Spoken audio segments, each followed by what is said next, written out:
אהלן, מה העניינים? אני רוצה לדבר איתכם על תופעה שנהיית לאחרונה נפוצה, וזה שיותר ויותר מטיילים לעתיד פונים אליי בבקשה להסיר את הכיסוי של האיתור והחילוץ. וזה דבר שהוא על הפנים. אני לא יודע מאיפה זה הגיע. אני מניח שיש כל מיני חובבנים שנכנסו לתחום, או כל מיני אנשים שלא יודעים במה מדובר ובמה כרוך ביטוח נסיעות לחול,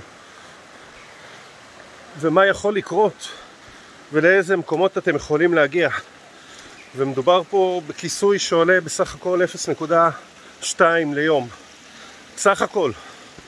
אבל המשמעות שלו היא שאם אתם תסתובבו במקום כזה, ותאמינו לי שאתם תסתובבו במקומות כאלה, אם תרצו או לא תרצו, וכמו שאתם רואים יש פה גם ילדים שמסתובבים פה, זה לא נוראי, אבל מסוק לא נכנס לפה, תשכחו מזה.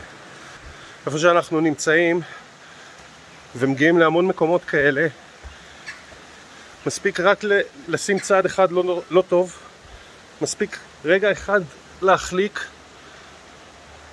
מספיק לעשות צילום אחד של סלפי ואתם עם רגל מסובבת,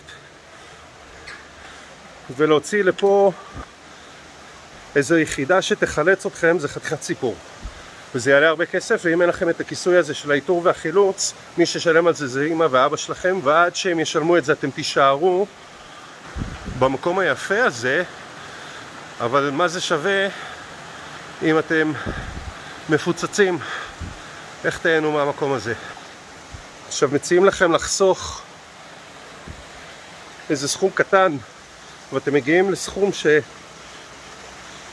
מציעים לכם ביטוח בפחות $2 ליום. מי שעשה את זה בסך הכל רוצה לסלוק לכם את האשראי, ולמעשה הוא מפקיר אתכם.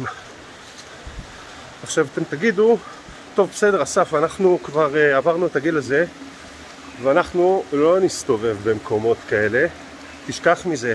אז אני מזכיר לכם שיש גם אירועים של פרעות, ויש אירועים של מזג אוויר, מונסונים או צונאמים או רעידות אדמה, חילופי שלטון, הפגנות של חקלאים. מה לא ראינו ובמה לא נתקלנו?